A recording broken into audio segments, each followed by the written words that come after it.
Buenas noches. Hoy es miércoles 13 de diciembre del año 2023. Vamos a dar inicio al estudio de esta noche en la Asociación Espírita Génesis 2000. Oración al empezar la reunión. Rogamos al Señor Dios Omnipotente que nos envíe buenos espíritus para asistirnos, aleje a los que pueden inducirnos en error y que nos conceda la luz necesaria para distinguir la verdad de la impostura. Apartar también a los espíritus malévolos, encarnados o desencarnados, que pueden intentar poner la discordia entre nosotros y desviarnos de la caridad y amor propio. Si alguno pretendiese introducirse aquí, haced que no encuentre acceso en el corazón de ninguno de nosotros.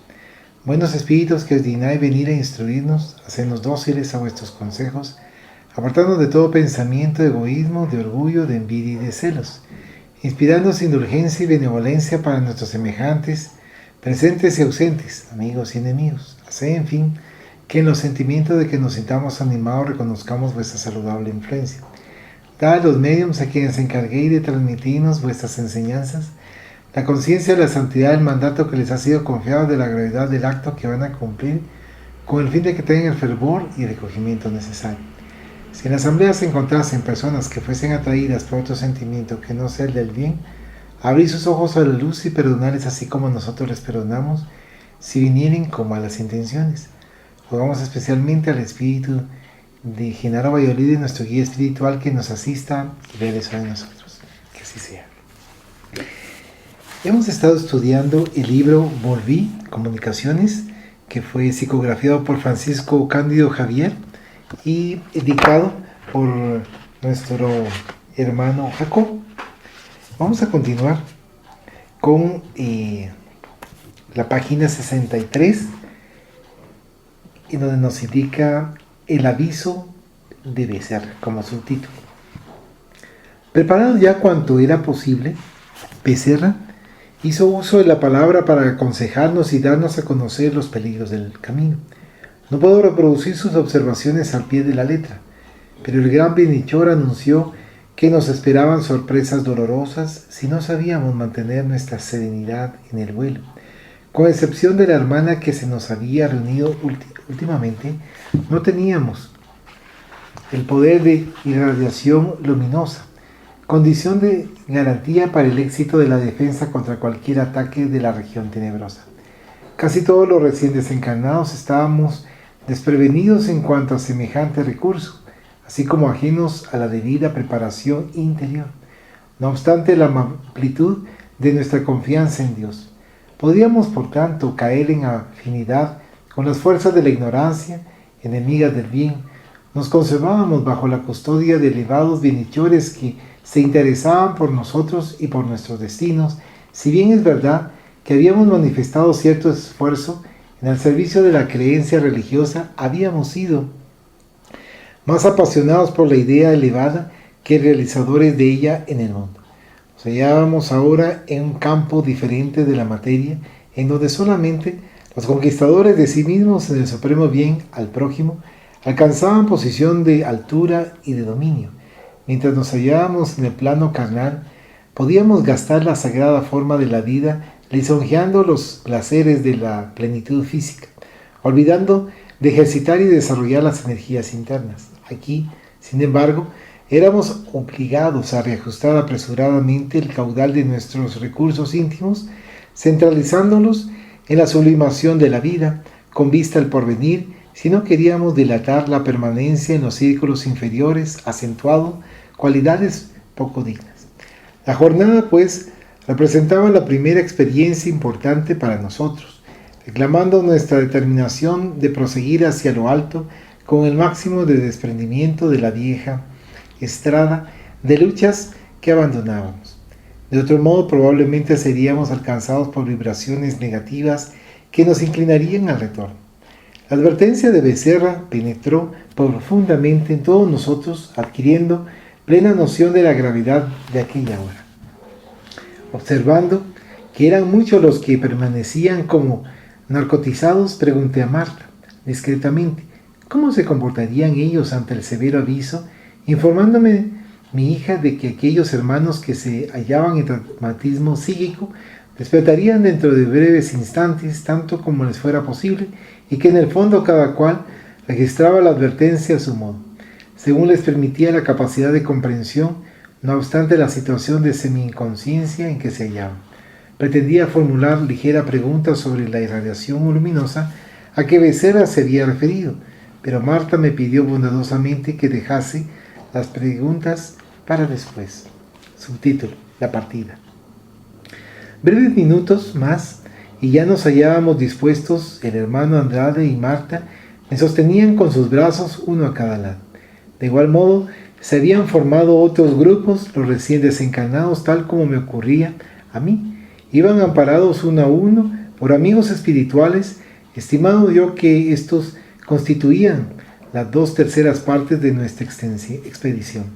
La capacidad de volar está íntimamente asociada a la fuerza mensual, porque después de oír la oración del supervisor, comenzamos a flotar por encima del suelo, guardando para mí la nítida impresión de que el vigoroso pensamiento de Becerra nos comandaba. El poder de la individualidad evolucionada y perfeccionada en lo espiritual debe asemejarse en alguna forma al poder de un dínamo generadora en la electricidad, porque sentía en mí de modo inequívoco el impulso determinante del orientador que iba al frente. No seguíamos en cordón continuo, sino en grupos de 2, 3 y 4, unidos los unos a los otros. A pesar de mi abatimiento, no quise perder el nuevo espectáculo. Dentro de breves minutos teníamos las aguas del mar a nuestros pies, elevándonos lentamente, a modo de peces humanos en un mar aéreo.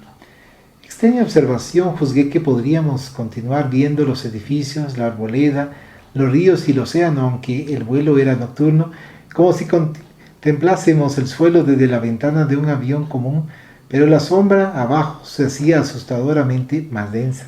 Pregunté al hermano Andrade cuál era el origen de aquel fenómeno y me contestó que la esfera carnal permanece cercada por vasta condensación de las energías inferiores diariamente libertadas por la mayoría de las inteligencias desencarnadas, del mismo modo que la araña vive enredada en su propia tela, y que de lo alto, gracias al poder visual de que ya disponía, podía ver el material oscuro que rodeaba la morada de los hombres.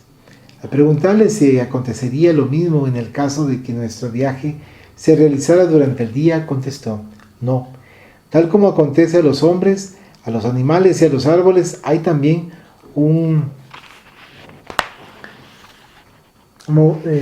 movimiento de respiración para el mundo.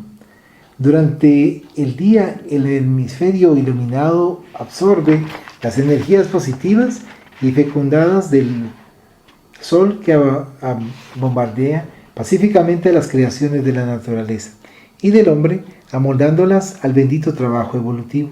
Pero por la noche el hemisferio que está en la sombra, magnetizado por el influjo absorbente de la luna, expele las vibraciones psíquicas retenidas durante la labor diurna, alcanzando principalmente los círculos de manifestación de la actividad humana. El cuadro de emisión de esta sustancia es, no obstante, diferente sobre la ciudad, sobre el campo y sobre el mar. En los polos del planeta permanece el hielo, simbolizando la negación de ese movimiento. Más tarde observará usted que las mismas leyes que controlan el flujo y reflujo del océano influencian igualmente el psiquismo de las criaturas. Recordé las páginas de André Luis, pie de página 1, una serie de obras dictadas por ese espíritu en las que hace maravillosas descripciones de la vida en el más allá, por cierto, muy recomendables, nota del traductor. Narrando la vida en el más allá, intenté prolongar la curiosidad sana que llegaba a vencer mis impresiones de abatimiento, pero el atento amigo me aconsejó silencio y oración en vista de la expectativa inquietante de aquella hora difícil de nuestro retorno a la vida espiritual.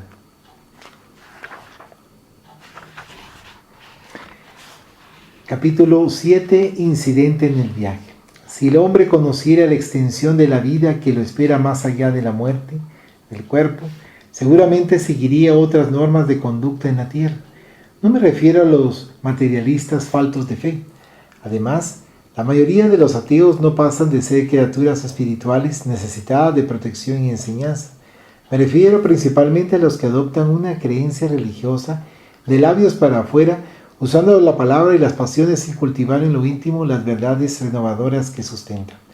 Nosotros mismos, los que nos beneficiamos con el conocimiento de los principios del espiritismo cristiano, especialmente los que oímos los mensajes de los que moran en otros planos de la vida eterna, si habláramos menos y cumpliéramos más y mejor en relación con las lecciones que recibimos y transmitimos, disfrutaríamos de mejores condiciones más allá del sepulcro, porque la justicia nos apremia en todas partes y porque llevamos con nosotros mismos, donde quiera que vayamos, las señales de nuestros defectos y virtudes. Después de la sepultura sabemos con exactitud que el reino del bien o el dominio del mal moran dentro de nosotros mismos. Aquí tenemos un subtítulo: atravesando sombría región. Seguíamos sin novedad y poco a poco me adaptaba al vuelo como alumno que aprovecha la prueba. En torno nuestro oscurecía siempre a pesar de las estrellas que brillaban en lo alto. Tenía la absoluta noción de que viajábamos sobre un vasto abismo de tinieblas. Observaba no obstante con admiración que no me parecía hallarme en proceso de ascensión. La idea de verticalidad estaba tan lejos de nosotros como la línea de esfericidad lo está la apreciación del hombre que habita en el globo terráqueo. Reparé con recelo que no lejos de la ruta que recorríamos aparecían, aunque vagamente, señales de vida y de movimiento. De cuando en cuando nuestros oídos eran heridos por ruidos y voces desagradables.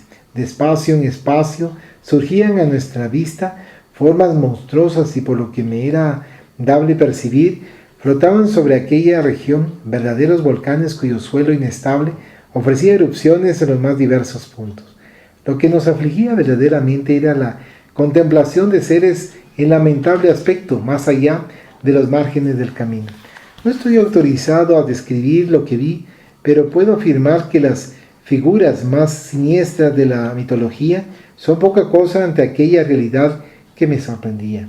Observando al hermano Andrade, el temor que me asaltaba me explicó, en voz baja, que los planos habitados por la mente encarnada emitían en combinación con las creaciones de los espíritus inferiores desencarnados formas perturbadoras, cuando no horripilantes, toda vez que la mayoría de las personas terrestres, tanto encarnadas como desencarnadas, se manifestaban en lo íntimo casi en forma irracional. En su información hizo sobresalir que la esfera próxima al hombre común, en razón de lo expuesto, se halla poblada de un verdadero aluvión de seres extraños, caprichosos y muchas veces feroces. Llegó hasta decir que innumerables sabios de la espiritualidad superior clasifican tal región como la del imperio de los dragones del mar. Recordé la lectura de las páginas medianímicas que había conocido antes de la muerte, y el atento compañero las confirmó declarando que la zona en que viajábamos constituía realmente el umbral vastísimo entre la residencia de los hermanos encarnados y los círculos vecinos. Agregó que el pensamiento esparce vibraciones en todas las latitudes del universo y que las proyecciones de la mente encarnada en el planeta Tierra, por desgracia, no corresponden a los ideales superiores que inspiran las leyes de la humanidad. Los hombres, por fuera, añadió el espíritu protector, en las actividades de la vida social aparenta caballerosidad y nobleza, mientras que por dentro, en la expresión real del ser, revelan cualidades poco dignas, muy próximas a los impulsos de los animales. En la manifestación libre del espíritu prevalece la verdad del alma, no la apariencia de la forma pasajera, y de ahí resulta el enorme cosmorama de zonas oscuras, de tortura y de dolor que rodean el plano terrestre, en cuya sustancia igualmente sutil operan las entidades perversas, al modo del lobo que puede beber en la misma fuente en que la mansa oveja sacía su sed. Me di perfecta cuenta de que el bienhechor deseaba destacar que en tales lugares tanto puede el emisario del amor ejercitarse en la práctica del bien como puede el malhechor, de las sombras internarse en el crimen o en el mal. Comprendiendo realmente que sus atenciones se dividían entre el cariño que me tenía y la expectativa asfixiante del momento, frené el deseo de seguir preguntando. Subtítulo: Nueva advertencia. ¿Cuántas horas debíamos emplear viajando sobre el extenso imperio de las sombras? Inútilmente trataba de adquirir la noción del tiempo. El abatimiento y las sorpresas entorpecían el control de mi mente. Continuábamos sin novedades dignas de mención especial a través de aquella zona triste y oscura, cuando uno de los miembros de la expedición, que se hallaba al lado de Becerra, le mostró un objeto semejante a la brújula que conocemos en la Tierra, emitiendo impresiones que el supervisor escuchó con gran atención. Después, el venerable amigo determinó que hiciéramos una pausa y, congregándonos a todos a su alrededor, nos dijo en voz baja y prudente que nos estábamos acercando a un puente que daba acceso a los círculos de actividad espiritual dignificada, en los que nos esperaban. Mientras tanto, el registro magnético del psiquismo de nuestro grupo señalaba el fenómeno que clasificó como de inquietate media de pavor. Agregó que la importancia de aquel puente era tan grande que comúnmente muchos habitantes de las regiones perturbadas se aglomeraban en la base que debíamos alcanzar dentro de poco, amenazando los candidatos conducidos al reino de luz. Nos pidió calma y decisión, silencio y oración, y sobre todo nos recomendó la obligación en que estábamos de olvidar cualquier falta grave del pasado a fin de que no cayéramos en afinidad con los espíritus ignorantes, penitentes o malhechores que moraban en aquellos dominios. Debíamos mantener armonía y serenidad en nosotros mismos, porque de no hacerlo así, podíamos interrumpir la corriente de fuerza que sustentaba a los compañeros menos aptos para el servicio del vuelo. El puente iluminado. No nos habíamos movido mucho tiempo cuando un haz de luz sublime barrió el cielo.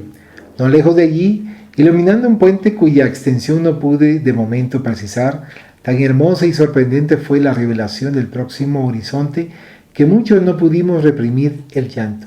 Aquella emotividad no provenía de la deslumbrante claridad que habían alcanzado nuestros ojos, sino del conmovedor mensaje de amor que emanaba de aquellos rayos brillantes que habían recorrido el firmamento a semejanza de un bello arco iris móvil. Mientras muchos compañeros contenían con gran esfuerzo las notas de asombro que nos dominaban, cerré los ojos humildemente, avergonzado. Un temor súbito se apoderaba de mi alma. ¿Había cumplido yo con todos mis deberes? Si debía comparecer ante un tribunal de la vida superior, ¿estaba preparado para presentar una conciencia limpia de culpas? ¿Cómo serían examinados todos mis actos? ¿Bastaría la buena intención para justificar las propias faltas? Aquella señal luminosa cortó rápidamente el cielo de nuevo. Mi alegría ante la aproximación de un plano más elevado era inexplicable, pero la noción de responsabilidad en relación con las dádivas recibidas en el mundo que acababa de dejar pesaba ahora mucho más intensamente sobre mí. ¿Merecería el ingreso en aquel lugar celestial?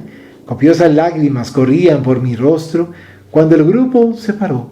En el mismo instante oí a uno de los recién desencarnados gritar en medio de llanto convulso: No puedo. Yo maté en la tierra. No merezco la luz divina. Soy un asesino.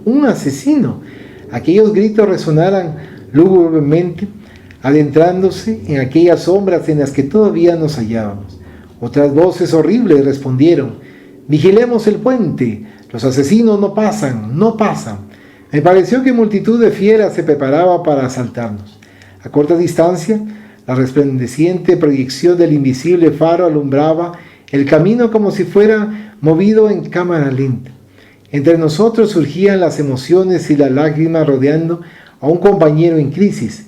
En torno, amenazas y lamentos extraños. Becerra, sereno pero profundamente preocupado, rompió la expectación, recordándonos que debíamos olvidar los errores del pasado y añadiendo que uno de los amigos al dejarse influenciar demasiado por el recuerdo del mal, había causado discontinuidad en nuestro viaje. Agregó que las reminiscencias de faltas transitorias no deberían perturbarnos, puesto que bastaría sintonizarnos excesivamente con el pasado para causar serios perjuicios a otros y a nosotros mismos, en circunstancias tan delicadas como aquella en que nos encontrábamos. Dijo que el hermano en crisis fuera realmente un homicida en otra época, pero había trabajado en favor de su propia regeneración y en bien de la humanidad con tanto valor en los últimos años de su existencia, que había merecido cariñosa protección de los orientadores de lo alto y que no debía llevar la penitencia tan lejos, por lo menos en aquel momento, hasta el punto de amenazar el éxito de la expedición. Necesitábamos atar el hilo de la unión mental común con el fin de que nuestra capacidad de vuelo fuese mantenida en alto. De lo contrario, la concentración en masa de entidades inferiores que se hallaban al pie del puente que se extiende sobre el abismo tal vez dificultase nuestro viaje. Determinada aquella observación, Becerra me señaló, pidiéndome orara en voz alta a fin de que nuestra corriente de energía espiritual se rehiciera. Y subtema en oración. Espantado, con aquella designación superior, sentí miedo y vacilé. Iba a pronunciar una frase cualquiera para eludir el encargo, pero Marta me dirigió una mirada expresiva. En silencio me pedía obedeciera la orden recibida, prometiéndome ayudarme en el cometido. Amparado por ella y por el hermano Andrade, me dispuse a cumplir lo ordenado. ¿Qué oración pronunciaría? Mi cerebro se mantenía incapacitado para crear una oración verbal que fuera compatible con las aflicciones de aquel momento. Escuchando los rugidos que provenían de las tinieblas, miré a mi hijita y recordé que Marta había repetido a mis oídos el Salmo 23 en los inquietantes instantes de mi liberación de la carne. Copiaría a su gesto y elevando mi mente a lo alto, sintiendo que por momentos la emoción y el llanto entrecortaban mis palabras, repetí los versículos sagrados. Alrededor conspiraban en perjuicio nuestro la algazara y las amenazas. No obstante, cuando pronuncié las frases de confianza, aunque andemos por el valle de la sombra y de la muerte, no temeremos mal alguno, porque Él, el Señor, está con nosotros. Su voluntad y su vigilancia nos consuelan. Nuestro grupo, con Becerra al frente, se elevó sin dificultad y alcanzamos el puente atravesándolo a pocos pies de altura, por encima del arco en que se estructuraba, conservando el espíritu en oración expectante, como si pesada fuerza de imantación nos atrajese fuertemente hacia el abismo. ¿Qué pluma del plano carnal conseguiría describir nuestra sensación de contentura y de alivio? Surgen momentos en la vida en los que solamente el profundo silencio del alma consigue traducir la paz, la gratitud y la alegría. ¿Algún comentario? Sí, hay una parte que mencionaba reminiscencias de reminiscencias de faltas transitorias y algo sobre asesino o asesinato. Había alguien que decía que no merecía la luz porque era un asesino. Decía una parte, si no me acuerdo mal, reminiscencias de faltas transitorias y que no deben perturbarnos, ¿no? Entonces, en este caso se estaba refiriendo al caso del que había desencarnado y que ya sabiendo que iba a recibir la luz, no se consideraba merecedor de ella por haber sido un asesino. Pero aquí nos menciona que no deben perturbarnos las reminiscencias de esas faltas transitorias, porque o sea, fueron transitorias porque se dieron, pero no pueden ser unas faltas eternas, como tampoco existe el castigo eterno. Entonces, él hizo un daño bastante grande este asesino, pero con estarse lamentando, con vivir solo en el remordimiento y no salir de ahí, sino que solo estar enredado en el remordimiento, no va a hacer nada, va a seguir igual estacionado. Entonces, tiene que continuar, tiene que expiar lo que hizo, tiene que repararlo. Y definitivamente también existe un consuelo, no se puede tomar como algo frío ni como algo macabro, pero el que desencarna, ¿qué solución tiene? Reencarnar. Entonces, asesinó, pero lo que hizo fue destruir cuerpos. Afortunadamente existe toda esa bondad de Dios que va a permitir que vuelvan a reencarnar y que este ser que cometió el asesinato, que puede redimirse, porque no existen las penas eternas, solamente. Continuando con la lectura, dice capítulo 8, la llegada. ¿Qué sería de la existencia humana si todos los hombres tuvieran la certeza de que viven rodeados por la nube de testigos espirituales?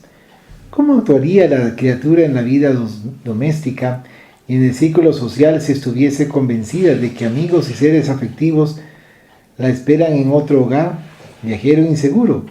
Prefiriendo rutas inciertas, el espíritu encarnado casi nunca se recuerda de que es un simple huésped en la esfera que lo recibe. Si no fuese un momento desmemoriado para las bendiciones divinas, el camino a través de la carne le sería mucho más provechoso y el regreso resultaría más fácil. Esos pensamientos asaltaban mi cerebro ante los amigos acogedores. Nos esperaban contentos en el otro lado, con el generoso abrazo de la bienvenida. Ninguno de nosotros, los que hacíamos aquella travesía por primera vez, después de demorada permanencia en la carne, quedó huérfano de lágrimas venturosas. Las explosiones de cariño con que éramos recibidos me hacían pensar que ingresaba en un paraíso. Subtítulo en diferente paisaje. El paisaje se había modificado después de transponer el extenso puente. La oscuridad casi absoluta había quedado atrás en los caminos recorridos y la atmósfera nocturna se hiciera más ligera, más clara. El aire estaba impregnado de perfumes sutiles. Moviéndose a nuestro lado, los amigos que nos esperaban después del despeñadero entonaban cánticos de júbilo. No había nota alguna de tristeza en aquellos himnos de regocijo. Se basaban todos en soberana alegría, como si estuviésemos regresando a la casa paterna, como el hijo pródigo de la parábola. Algunos estaban acompañados por Marta, cuya voz cristalina me ayudaba a combatir el cansancio y el abatimiento. Muchos de los compañeros sostenían antorchas encendidas y a su claridad se le veía el semblante iluminado y feliz. El vuelo se hacía más agradable y más rápido. El camino que recorríamos estaba marginado de flores, algunas de ellas parecían hechas de radiosa sustancia, haciéndose aparecer el paisaje como una copia del firmamento. Los árboles próximos parecían cubiertos de estrellas, oyendo las melodías suaves que eran llevadas a lo lejos por el viento fresco que nos soplaba levemente sobre el rostro. No podría expresar en modo alguno la emoción que me dominaba. ¿A qué país, en realidad, fuera yo arrebatado por la muerte? ¿Habría subido de la tierra al cielo o el cielo habría bajado a la tierra?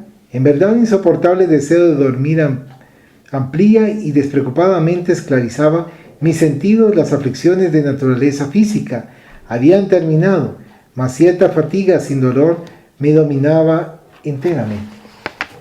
No obstante, aquellas voces argentinas elevándose a lo alto alegremente parecían embalsamar mi ser, revigorizando mis energías. Los versos conmovedores de los cantos y la música espiritualizada que vagaba en la atmósfera me arrancaban lágrimas inolvidables. ¿Qué había hecho yo en el mundo para merecer la devoción de los amigos y las ternuras de mi hija? ¿Por qué?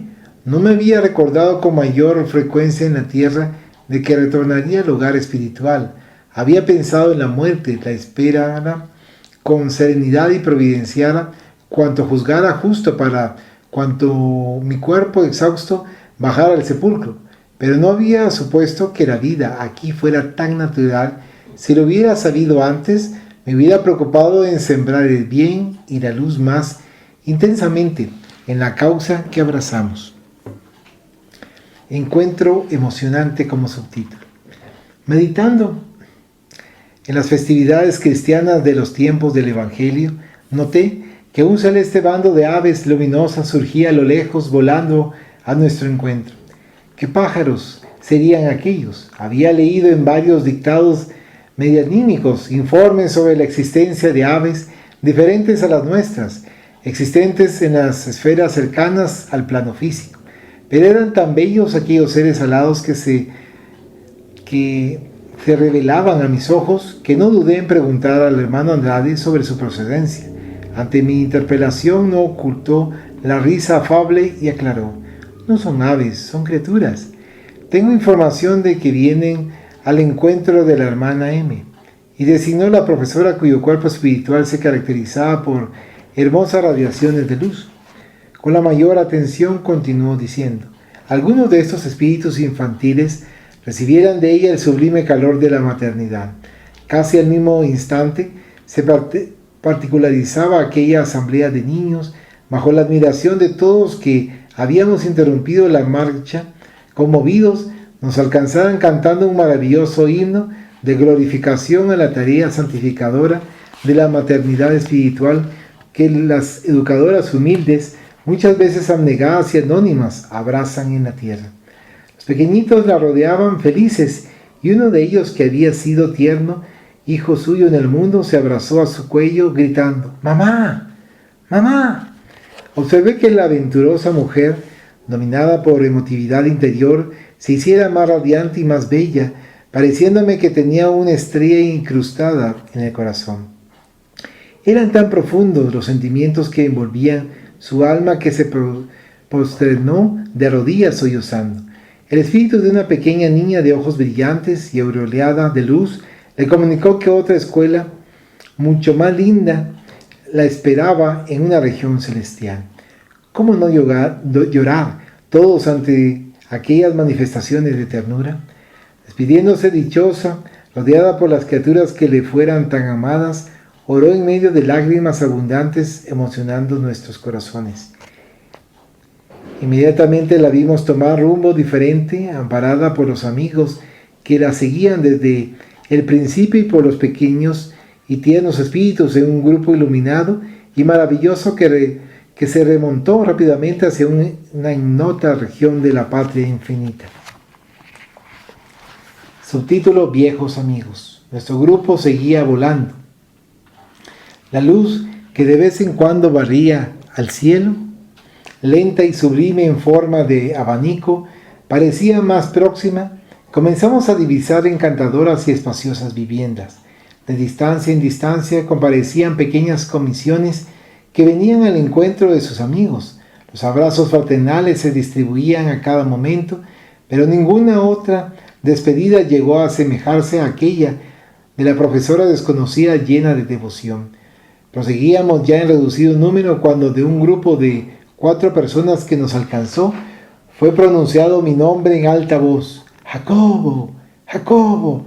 Sonriendo, el espíritu de Becerra determinó nueva pausa en la jornada, se volvió hacia mí, me dio un abrazo y me condujo hacia ellas. Las palabras no pueden describir las grandes emociones.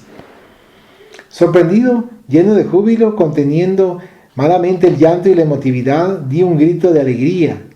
Eran Guillón y Cirné, Bittencourt y Sayao. Pie de página. Ve las notas que aparecen al final de este volumen.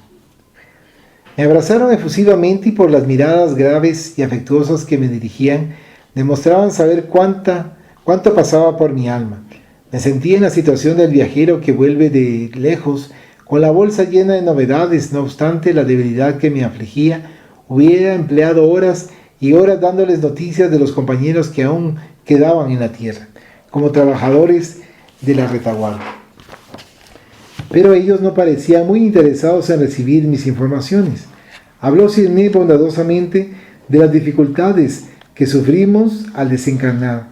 Añadió que mi caso, no obstante, era agradable y pacífico por la forma en que había vivido los últimos tiempos de mi vejez octogenaria, destacando que a él no le había sucedido lo mismo debido al repentino ataque de angina que sufría. Guillón interrumpió nuestra ligera conversación. «Dejemos libre a Jacobo», dijo con alegría, «ya tendremos tiempo para conversar». Me dolía separarme de ellos ante aquella oportunidad que se me figuraba de las mejores para cambiar impresiones. «Oh», exclamé consternado, «¿cuándo nos veremos de nuevo?». Guillón se rió ante mi gesto de angustia, añadiendo: «Vamos, Jacobo, ¿se olvida de que es eterno? Vaya a descansar». Se fueron contentos, alegando ocupaciones inmediatas. No podían acompañarme. Me verían en la primera oportunidad. Becerra, paternal, se regocijaba, menos preocupado con nuestro grupo, pues fueran muchos los componentes que habían sido encaminados a diferentes destinos. El delicado supervisor se mantuvo a mi lado en conversación aclaratoria, comentando la extensión y la diversidad de las tareas que nos separaban más allá del túmulo. Explicaba cuidadosamente el desarrollo del espiritismo en Brasil cuando llegábamos a una casa iluminada de graciosa configuración. Al fin, el espíritu de Becerra entonces indicó la entrada, me abrazó afectuosamente y dijo: «Descanse». Intenté seguirlo instintivamente, pero el estimado protector me prometió firmemente: «Nos veremos más tarde». Subtítulo: El reposo. El hermano Andrade me acompañó con la mayor delicadeza. Penetré en aquella casa acogedora bajo fuerte impresión de paz y de ventura. Me era difícil determinar si me hallaba lejos de la vida terrestre. El ambiente hogareño era perfecto, aunque muy acentuada la belleza de los aspectos exteriores. Tapetes, muebles, adornos e iluminación eran más bellos y más leves, y a pesar de revelar magnífico gusto, no obstante, notas de lujo. De las paredes estructuradas en sustancia semiluminosa pendían varios retratos. Una señora simpática y respetable nos recibió con exquisitas demostraciones de ternura. Ante mi falta de memoria, mi hija Marta dio su nombre. La abracé en un transporte de indefinible felicidad. ¿Cómo no recordarla en los días inolvidables de la infancia? Había sido para mi hija, como para mí, una segunda madre. La designaré con el nombre de Mamá Frida, ya que por orden superior no estoy autorizado a dar su nombre verdadero. Intenté una conversación prolongada haciendo preguntas oportunas, pero observé que, hallándome ya fuera del cuerpo en que viajara y desligado de la influencia vivificante del espíritu de Becerra, mi cansancio se hacía invencible. Hasta allí, en aquella jornada de prolongado curso, me aclaró Marta, estuve sustentado en gran parte por la cooperación magnética del conjunto de los compañeros. Traté de mantenerme en pie, pero la disnea me volvía angustiándome. El hermano Andrade me condujo a una amplia habitación que mi hija me había dispuesto. Abrió una gran ventana a través de la cual pude contemplar las pálidas estrellas de la mañana que ya se anunciaba. Me acomodó en un lecho mullido y, después de aplicarme pases reconfortantes, me recomendó fraternalmente: «Duerma tranquilo». Y sin saber cómo, me entregué al reposo, encantado y feliz. Numeral 9. Aclaraciones.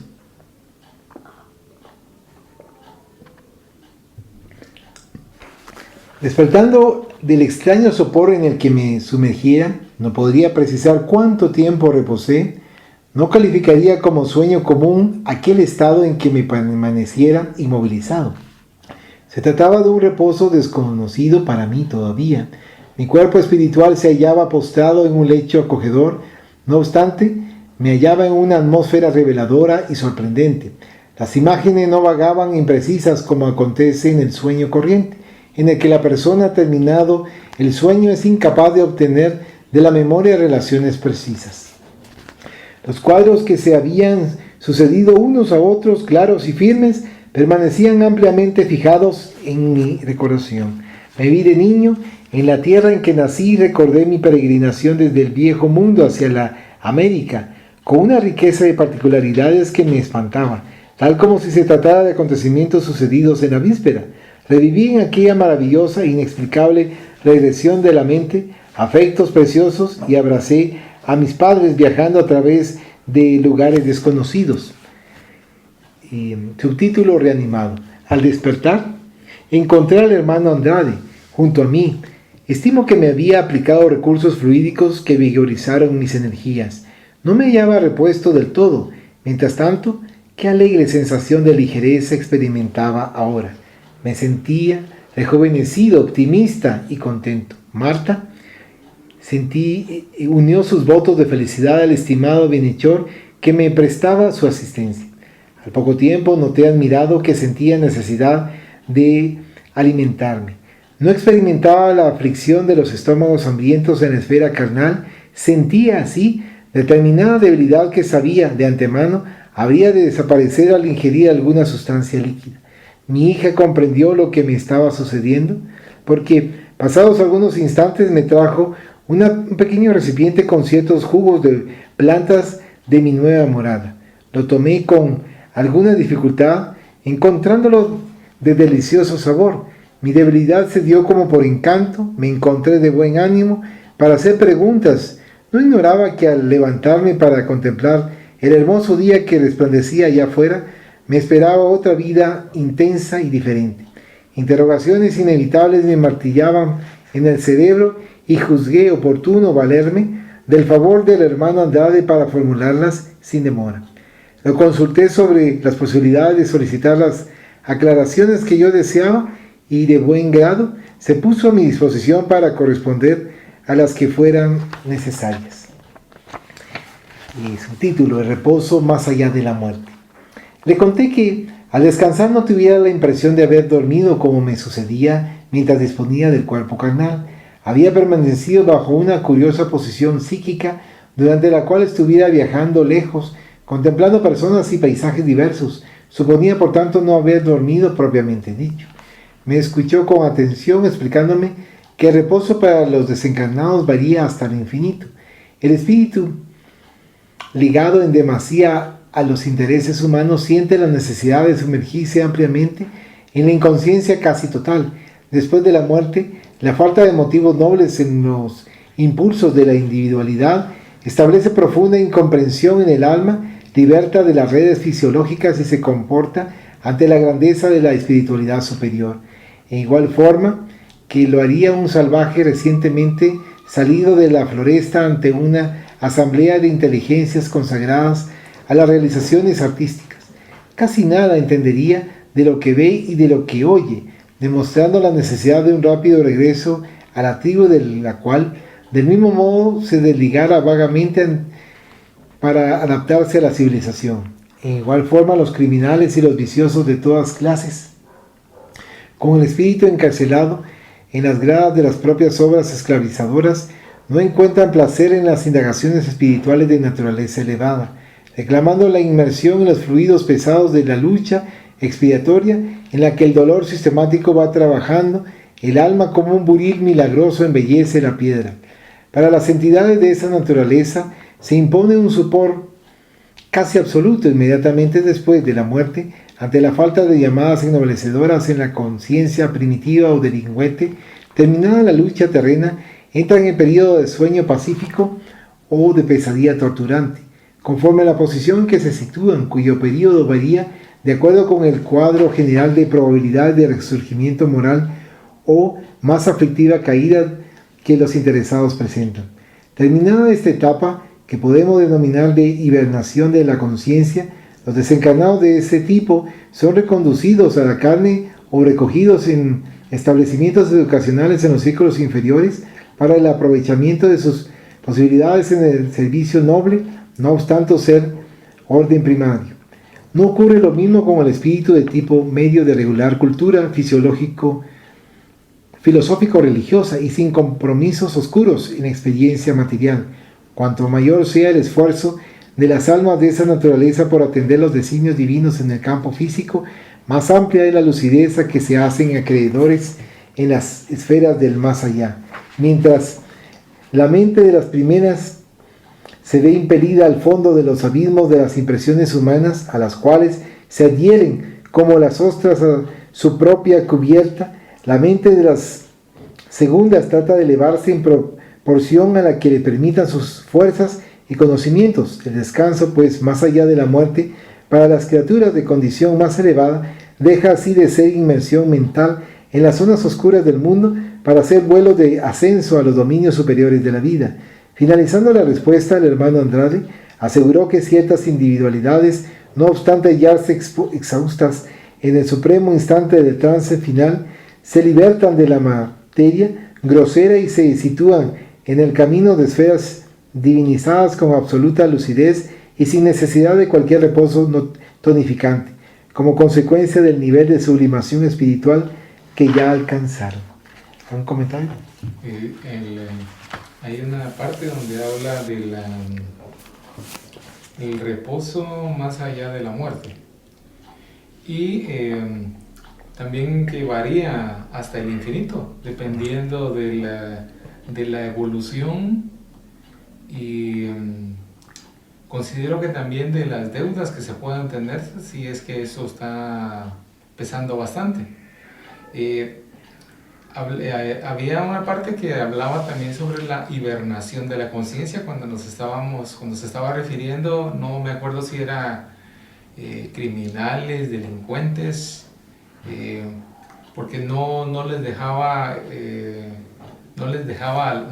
tener paz el remordimiento.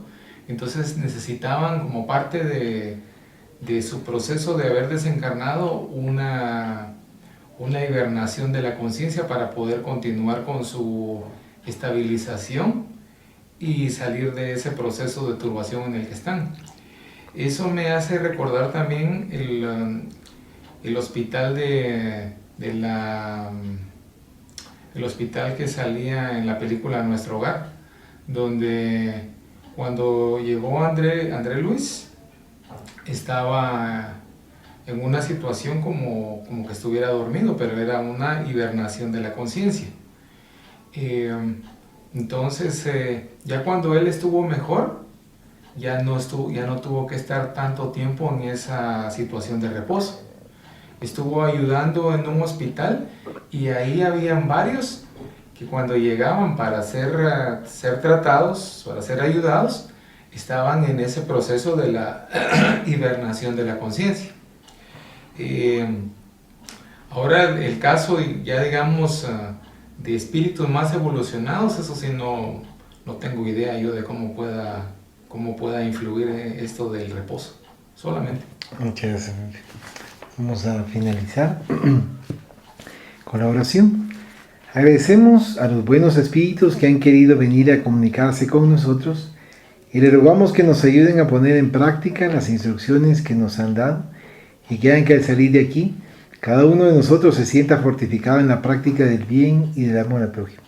Deseamos igualmente que esas instrucciones sean provechosas a los espíritus que sufren, ignorantes o viciosos que hayan asistido a esta reunión y sobre los cuales imploramos la misericordia de Dios.